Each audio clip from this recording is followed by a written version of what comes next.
Paul Newman finally speaks out on Brandon DeWilde. Paul Leonard Newman was born on January 26, Shaker Heights, Ohio, in 1925. His father, Arthur Newman, had a sports goods company, and his mother, Teresa Fetzer, was a scholarly woman who encouraged her son to be interested in the arts. They were middle-class Jews. His mother saw how good-looking and natural he was early on and encouraged him to get involved in theater by signing him up for acting classes when he was still a youngster. But Newman's early life wasn't full with fame or wealth. He learned the principles of discipline, humility, and perseverance while growing up during the Great Depression. These characteristics would mold his character for the remainder of his life. Newman's adolescence was cut short by World War II when he served in the U.S. Navy as a radio operator and rear gunner in the Pacific Theater. The incident had a big impact on him, giving him a sense of thankfulness for surviving and a serious attitude that would show up in many of his performances later.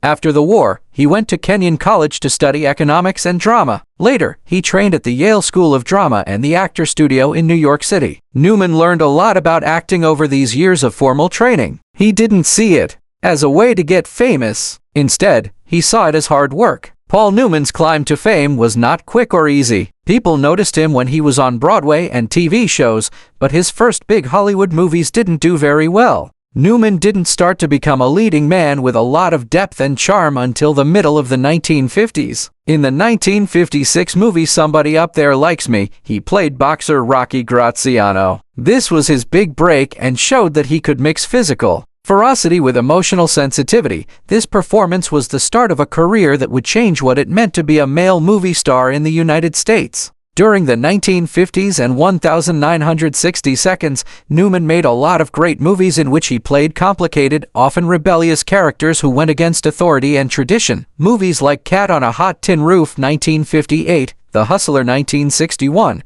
HUD 1963, and Cool Hand Luke 1967 showed how smart and versatile he was as an actor. Newman played characters that were both tough and sensitive, which was unusual for him. He could be rebellious without being rude and hurt without feeling sorry for himself.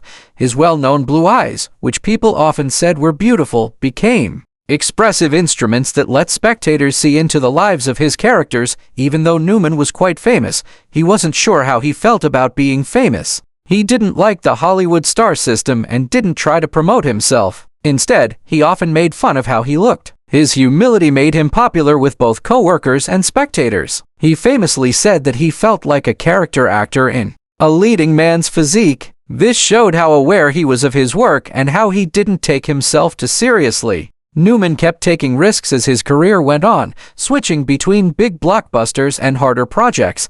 He was very open to getting older on television and took on roles that showed maturity, regret, and moral complexity. As a washed-up lawyer looking for redemption in The Verdict 1982, he gave one of his best performances. The film received a lot of accolades, and it reaffirmed his status as one of the best actors in movie history. Newman had been nominated for several Oscars, but he finally won the Academy Award for Best Actor in 1987 for The Color of Money, which was a sequel to The Hustler. As usual, he accepted the award with quiet dignity, more thankful for the recognition than happy about it. Paul Newman was just as serious about his other interests as he was about acting. He was a devoted race car driver who did well in professional motorsports long into his 40s. He didn't race as a hobby. It was a disciplined activity that showed how much he loved a challenge and being precise. This devotion ultimately led him to own a team, most famously Newman or Haas Racing, which shows that he was dedicated to perfection even when he wasn't in Hollywood. Paul Newman's philanthropy may be the most important part of his legacy. He started Newman's Own in 1982 with the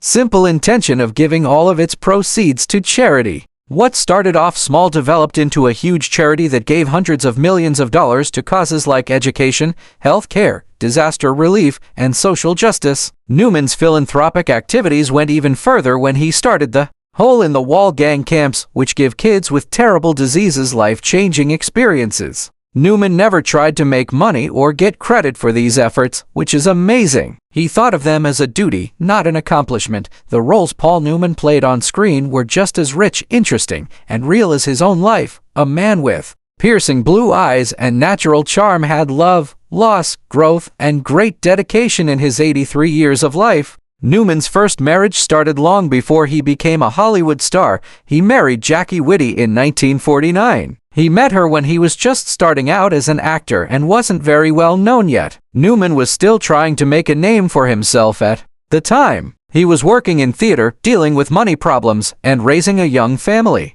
They were married for over 10 years, from 1949 until 1958, and they had 3 kids together. The marriage ended in divorce, but it was an important time in Newman's life. He was young and hopeful, and he had to deal with the growing pains that came with becoming famous. Newman's marriage ended discreetly because of the pressures of a growing career and the personal changes that fame brought. This had a lasting effect on his understanding of love and partnership.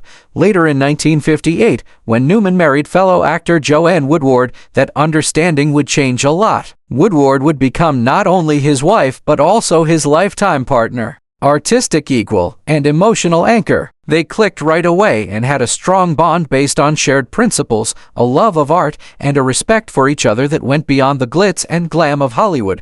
They worked together to raise 3 kids and make a family life that was very private but yet quite loving. Their marriage lasted under the stress of fame, temptation, and time, which is not the case with many celebrity marriages. Newman was quite open about how hard it was to be devoted and grounded. He famously said, "There's no reason to go out for a hamburger when you have steak at home," which showed both his humor and his devotion. Their marriage lasted an amazing 50 years, which is almost unheard of in an industry where relationships don't endure long.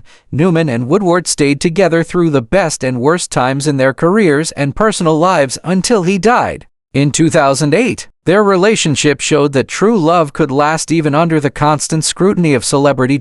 In addition to being a spouse, parent, and actor, Newman also looked into the spiritual side of life on his own terms. He was ordained as a pastor in the Universal Life Church, which showed that he thought for himself and had his own way of believing. Newman wasn't religious in the traditional sense, but he did believe in compassion, service, and the right to have your own beliefs. These ideals were in line with the many charitable things he did later in life. For many years, Paul Newman didn't say much in public about Brandon DeWilde, the talented kid actor who worked with him in the 1956 classic Shane. People thought of the movie as a classic Western and a key part of American filmmaking, but few knew that Newman was still thinking about the young kid whose life ended too soon. Newman didn't talk about DeWilde until later in life, when he gave a rare and very personal account that was full of adoration, melancholy, and regret. Brandon DeWilde was already a well-known actor when he played Shane. He amazed Hollywood with his emotional maturity and natural charisma. Newman, who was still early in his own career, watched the young actor intently and was impressed by how well he followed his instincts. Newman later said that Brandon wasn't acting like an adult. He was just being. That's not something you can teach, and it's not common. Newman said that DeWilde had a naturalness that even experienced actors found hard to match. He paid attention. Newman observed, "Most actors wait for their turn to talk. Brandon listened carefully, and then answered." That was what made him so special. DeWilde had a lot of skill, but he had to go through the hard transition that many kid stars do. As he became older, there were fewer roles for him, and Hollywood's attention moved on. Newman, looking back with the wisdom of age, felt a peaceful sadness. He thought, Hollywood can be cruel. It makes a big deal out of you, then forgets about you just as quickly. Brandon became stuck in that machine before he even knew what it was. Newman said he often thought about whether more might have been done to help the Wilde deal with the harsh reality of the business. He said honestly, "I wish I'd reached out more. At the time, I was too busy with my own career and my own worries. You don't realize how important a few words on the phone are until later." Newman was tremendously impacted by Dew's tragic death in a vehicle accident in 1972, although he rarely talked about it in public. Newman said, "When I heard he was gone, it hit me harder than I thought it would, not just because he was good at what he did, but also because he was kind. This business doesn't let that kind of compassion last long." Newman also talked about the fallacy that being famous as a child assures success for the rest of your life. He replied that people think talent keeps you safe. No, it doesn't. Being talented makes you stand out, but it doesn't protect you. His statements showed that he understood the emotional toll that fame can take on people, especially kids who are thrown into adult environments too soon. Newman did not want to change history or blame anyone when he broke his silence. Instead, his thoughts were a silent tribute. Newman said simply, "Brandon DeWilde mattered. He was important as an artist and as a person. I hope that people remember that." For Newman, remembering D wasn't about being sad. It was about recognizing a bright light that shone for a short time but made a lasting imprint. He came to the conclusion that certain people only come into your life for a short time, but they will always be with you. In the early summer of 2008, a quiet heaviness descended around Paul Newman's name as news began to come out that the famous actor was fighting one last very personal struggle. In June of that year, big news organizations said that Newman had lung cancer and was getting treatment at the famous Memorial Sloan Kettering Cancer Center in New York City. The revelation worried people in Hollywood and fans of all ages who had grown up seeing his piercing blue eyes light up the screen. As usual, Newman stayed private, opting to be dignified and calm instead of making public pronouncements or putting on a show. A.H. Eichner, Newman's closest friend, confidant, and lifelong business partner in the hugely successful Newman's own organization, quietly filled in some of the timeline. In a mid-2008 interview with the Associated Press, H. Hochner said that Newman had told him about the illness almost a year and a half before. The admission not only showed how bad Newman's illness was, but also how close he was to the people. He chose to reveal such life-changing news to As rumors grew, Newman's representative simply gave the public a soft comfort, saying that the actor was doing well and without confirming or denying the lung cancer diagnosis. Newman's remark was carefully thought out and showed how much he hated self-pity and public displays of emotion. People who understood his history knew how ironic the condition was. Newman had been a strong smoker for most of his adult life. He started smoking when it was common and cool, especially in Hollywood. He ultimately left in 1986. It was too late to totally restore the damage done to his body by years of addiction, but it nevertheless showed how strong-willed and self-aware he was. Newman was candid about his misgivings about smoking in his later years. Instead of giving a public lecture, he set a quiet example of what not to do. Paul Newman died quietly at his home in Westport, Connecticut, on the morning of September 26, 2008. He was 83 years old.